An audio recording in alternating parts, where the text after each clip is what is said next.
I was in the middle of a busy department store right before Christmas.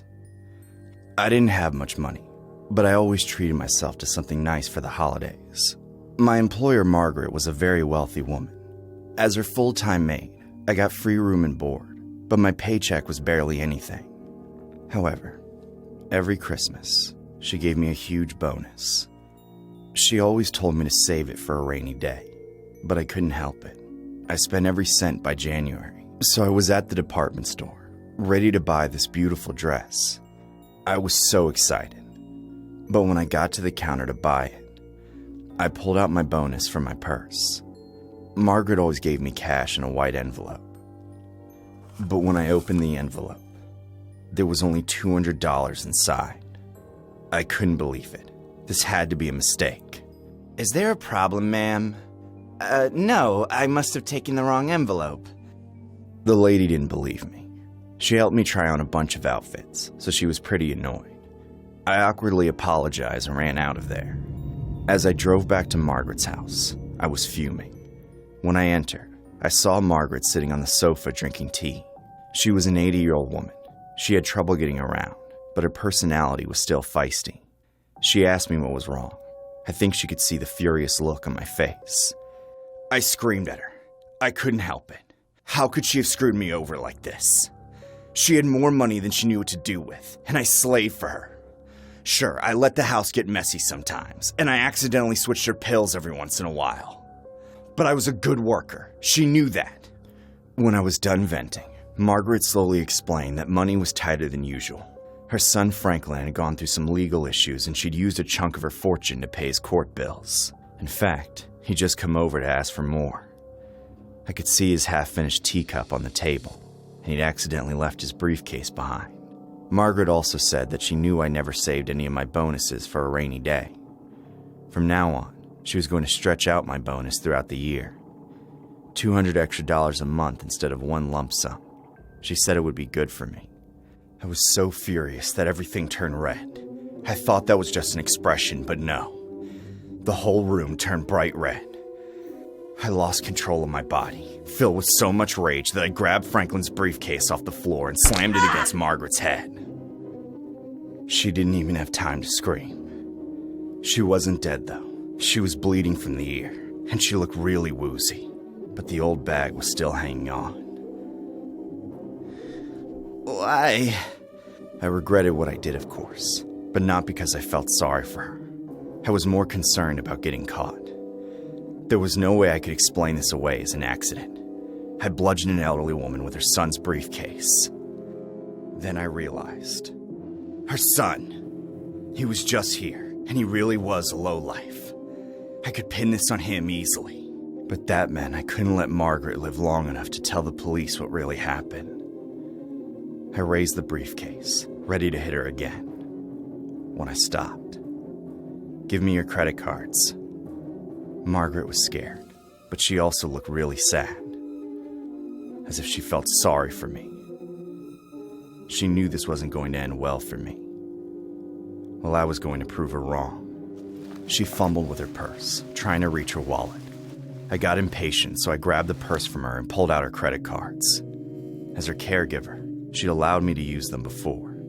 That wasn't going to be a problem. Don't do this. Too late. I slammed down the briefcase one more time. She collapsed back in her chair, motionless, dead. She'd been such a spirited old lady.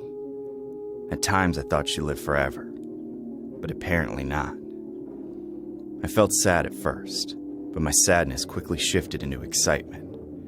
I was finally free of her, and now I could go on a spending spree, buying everything that I deserved. While she lay there, her head hanging to the side, I called 911. Hello, police. I'd like to report a murder.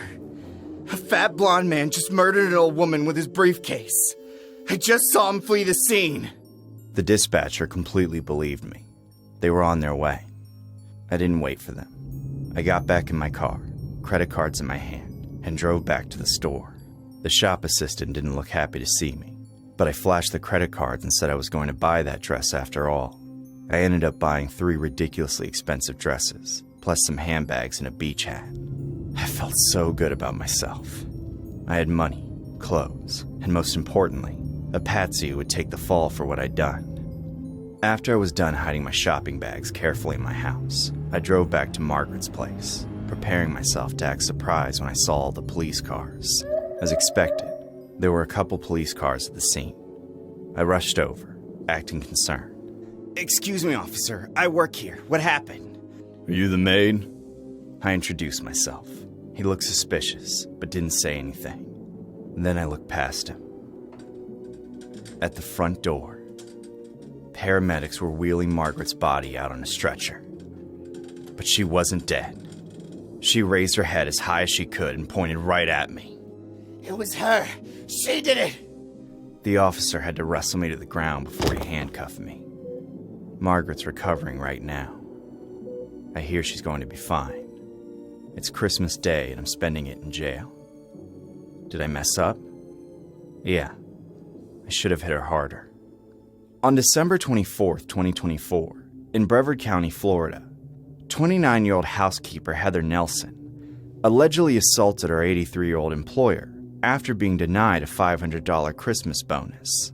According to the Brevard County Sheriff's Office, when the employer stated she couldn't afford the bonus, Nelson forcibly took the victim's checkbook, nearly breaking her wrist, then wrote herself a check for $1,400, and used the victim's credit card to pay her rent and make other personal purchases. Nelson was arrested on January 7, 2025, and faces multiple charges, including robbery, aggravated battery on a person over 65, grand theft, forgery, and fraudulent use of a credit card. Authorities suggest Nelson may have exploited the elderly woman's trust due to personal financial difficulties.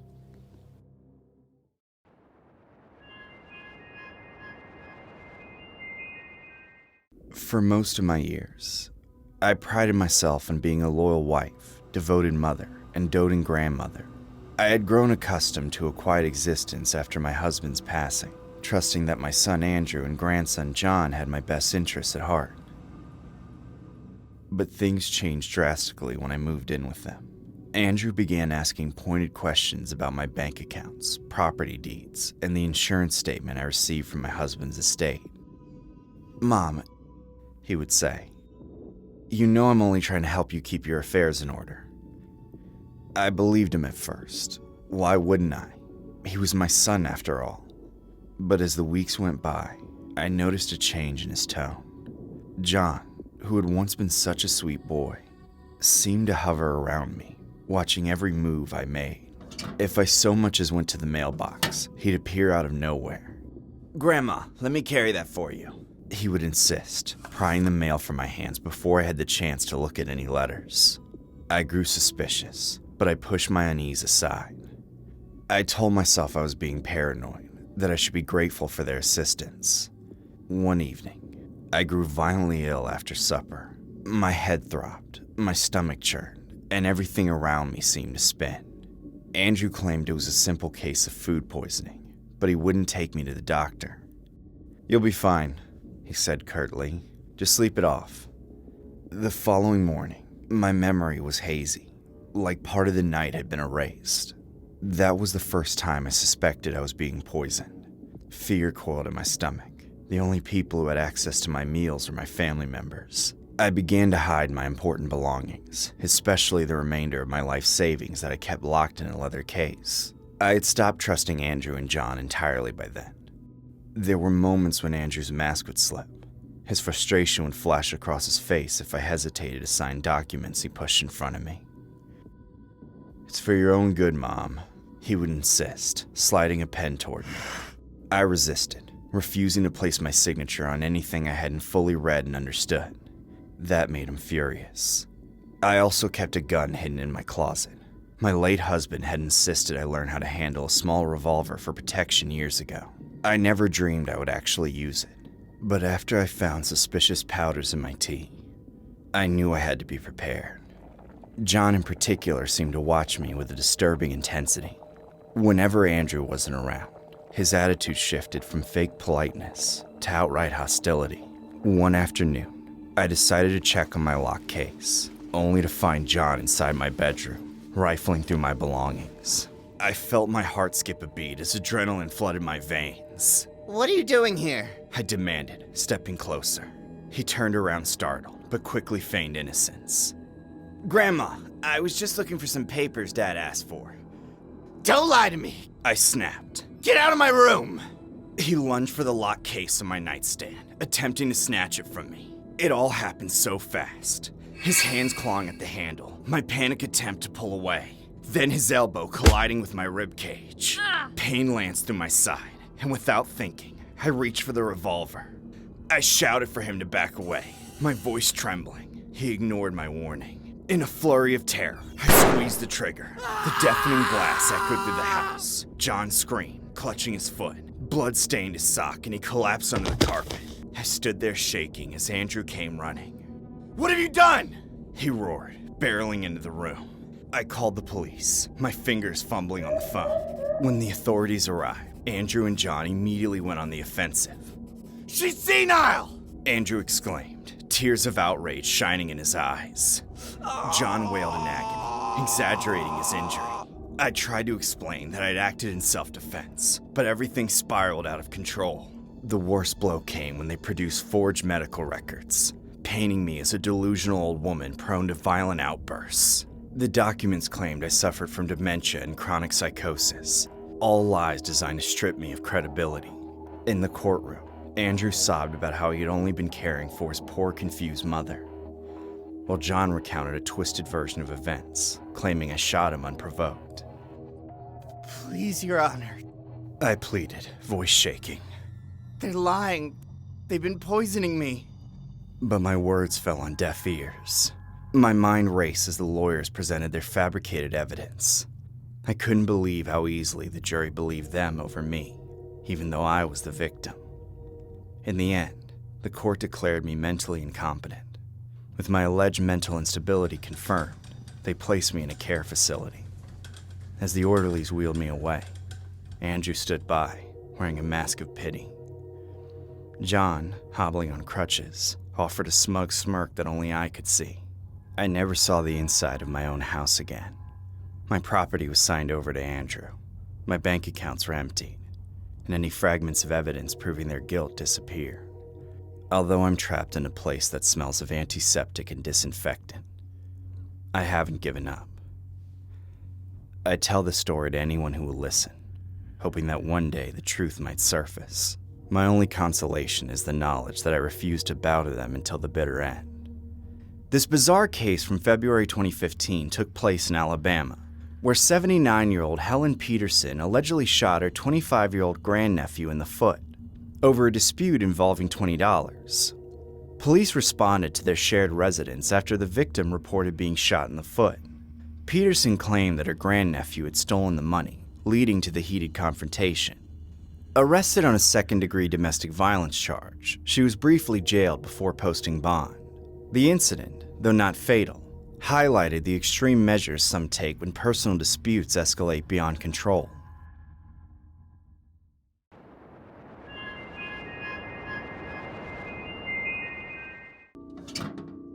I still remember the moment I opened the mailbox that afternoon.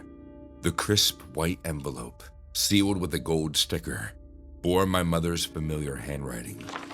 My heart pounded as I tore it open, already dreading what I would find inside. Sure enough, it was a wedding invitation. My mother was remarrying. A surge of anger welled up in me, so intense that I nearly ripped the card in two. I couldn't believe that she would move on so quickly, never mind that it had been 3 years since my father passed away. In my mind, she had all but killed him with betrayal. And now, here she was, announcing her new union with a casual flourish of calligraphy. I clenched the invitation in my fist and leaned against the hallway wall, breathing heavily. There was a time when I would have walked across burning coals for my mom, but that all changed the day that she left my father for another man. It was no secret she had an affair. I'd heard enough hushed arguments and glimpsed enough secretive texts to know that something wasn't right. When the truth finally surfaced, my father's health deteriorated fast. I was convinced that the heartbreak had triggered the stress that led to his fatal heart attack. I threw the invitation onto the kitchen counter and stared at it, seething. The date was a month away. She was giving me an entire month to stew in my own fury. How considerate of her, I thought bitterly. The more I dwelled on it, the more outraged I became. A few days later, I received a phone call from my mother. "John," she said, sounding cautious, "I hope you got the invitation. I truly want you to be there. It would mean the world to me." I scoffed. "The world to you? Really, Mom?" Because it would have meant the world to me if Dad was alive. And we see how that turned out. "That's not fair. Your father's death was a tragedy, but I wasn't responsible for the heart attack. It just happened, and I never wanted it to end that way." I slammed my hand on the table, feeling my rage burn hotter. "Your betrayal killed him," I hissed, voice trembling. "I'm not coming to your wedding. You can count on that." She said nothing. After a few seconds, the line went dead. I stewed in my anger for days, replaying that conversation in my head. I could barely sleep, and when I did, I dreamt of Dad lying in his hospital bed, the monitor's flat line echoing in my ears. In those restless hours, my hatred sharpened like a knife, and a twisted idea took hold. I knew the only thing my mother cherished more than her new fiancé was the memory of her own parents. She kept their ashes, both her mother's and her father's, in 2 small urns on a shelf in her study. She always spoke about how her parents were the most supportive figures in her life, how much she owed them. When I was younger, she used to make me stand in front of those urns and say goodnight whenever I visited. I had the key to her old house, my childhood home. She never bothered to ask for it back after the divorce because back then we were still on speaking terms. So one Friday night, I drove to the house and parked down the street.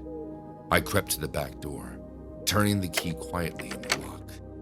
The place was silent, which meant she was out, or maybe at her fiancé's. The living room was sparsely furnished now, as she'd taken most things to her new place. But the study down the hall remained largely untouched. I flicked on a small desk lamp and saw the urns on the shelf.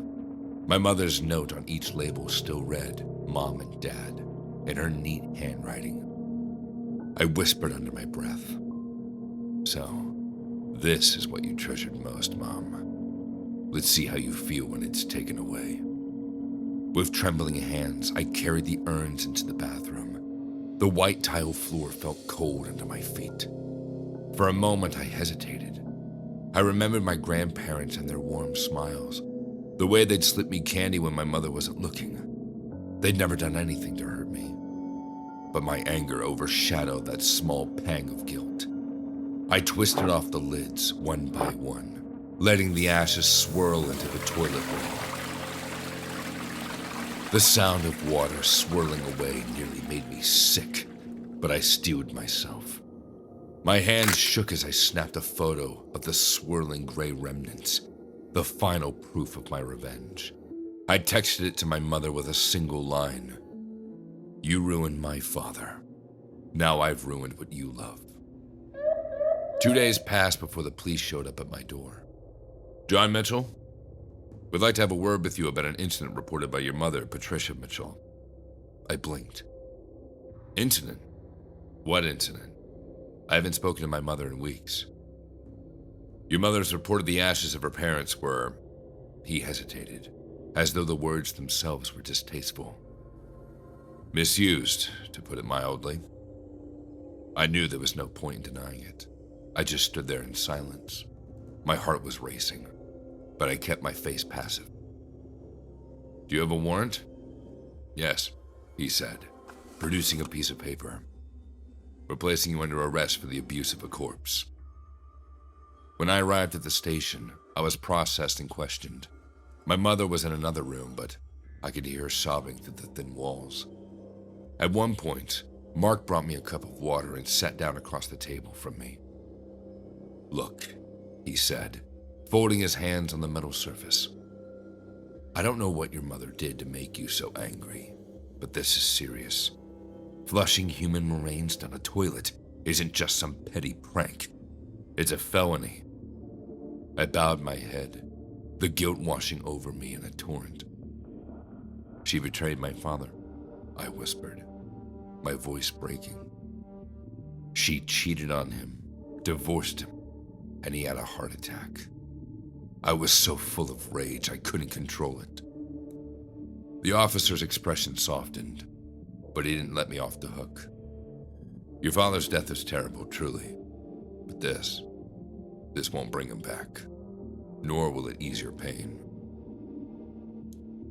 In April 2019, a shocking act of revenge unfolded in McKeesport, Pennsylvania. After being kicked out of his mother's home due to substance abuse, 33-year-old Thomas Porter Wells retaliated in an unthinkable way. He entered his mother's bedroom, took the cremated remains of his grandparents, and flushed them down the toilet. When confronted, Wells denied the act, but later sent a chilling text, threatening to do the same to his mother's remains.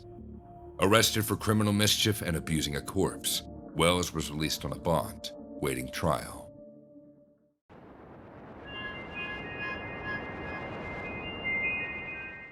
My name is Catherine, or maybe it's Kathleen. Honestly, I don't remember. It's been so long since I heard my name spoken out loud. I doubt that anyone remembers me anymore. Several years ago, I was a high school graduate who was living on my own for the first time. I needed an easy job so I could save up to go to college.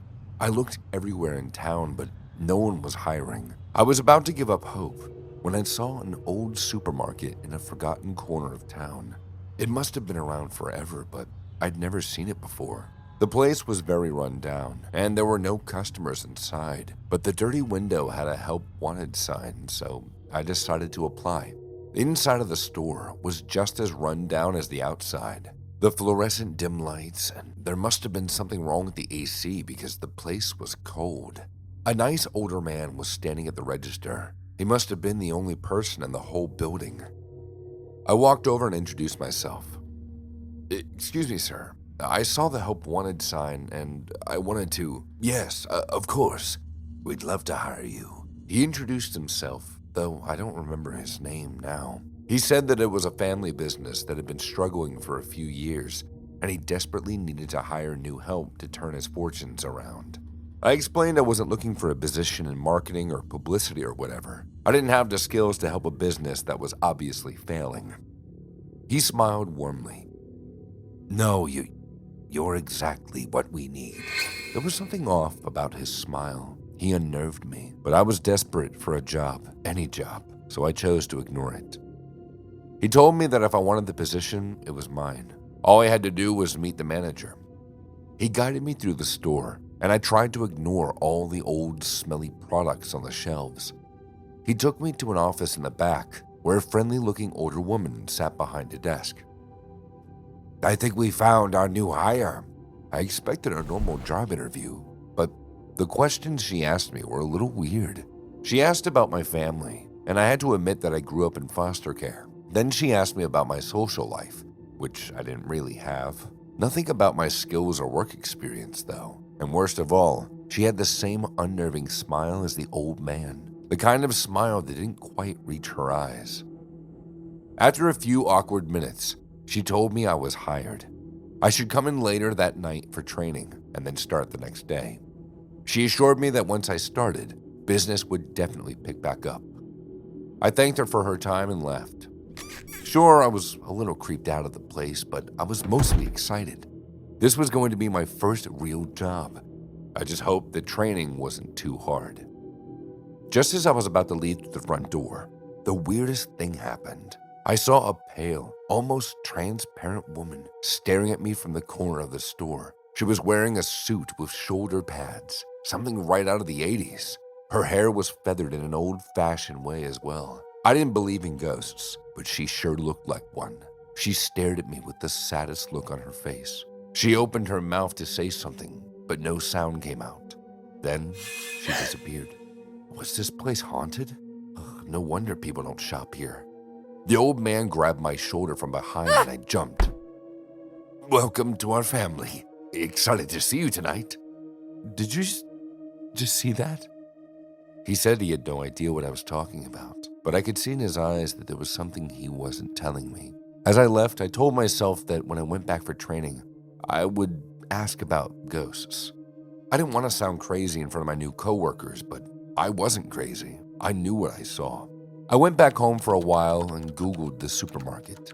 I found a series of old photos showing how the supermarket looked when it opened in the 80s. It looked clean and inviting. Plus, it was filled with customers. Over the decades, I guess it just went downhill. After it got dark, I took a bus back to the supermarket. All the lights were off and the whole place looked closed. But I knew this was when I was supposed to be here. The front door was open, so I let myself in. Hello? I'm back for training? Just then, the old man and old woman stepped from the shadows. They were both smiling broadly. Welcome back. Right on time. They approached me, walking in unison, but they weren't alone. 4 other workers appeared out of the dark as well, all smiling, walking towards me. My heart pounded. I knew something was wrong. The front doors locked behind me. I tried to pull them open, but they wouldn't budge, and the workers kept coming closer. Welcome to the family. Soon, they surrounded me on all sides. I tried to push through them, but they wouldn't let me. What's going on? The old man looked me right in the eyes, and his smile dropped. All successful businesses require sacrifices. All at once, the workers began to chant in a language I couldn't recognize. Suddenly, I felt woozy. I could barely stand, let alone run away. Slowly, everything faded into darkness. Last thing I remembered, before everything went black, were those terrible chanting voices. The next morning, the supermarket was once again open for business. But now, everything was different. The building was renovated. The lights no longer flickered. The help wanted sign was gone. All the shelves were stocked up to date with products. And there were customers. Tons of customers. The supermarket was thriving again. I watched the rush of customers browse the aisles. They couldn't see me. They couldn't hear me, no matter how hard I screamed. I've been trapped here since, day after day, watching people pass. I notice that the supermarket is slowly becoming run down again, and I feel my spirit weakening. Eventually, I'll fade into nothing, and they'll have to find my replacement. I'm not sure how much longer that'll take. Years, probably. Decades. When I got my first job, I never expected it to be my last. In 2019, a shopper at the Market Basket supermarket in Wilmington, Massachusetts, reported seeing a ghostly figure in the store. In response, Justine Griffin, a spokeswoman for Market Basket, stated, "As far as we know, all of our stores are ghost-free." The incident attracted media attention, with reports highlighting the unusual nature of the claim and the company's lighthearted response.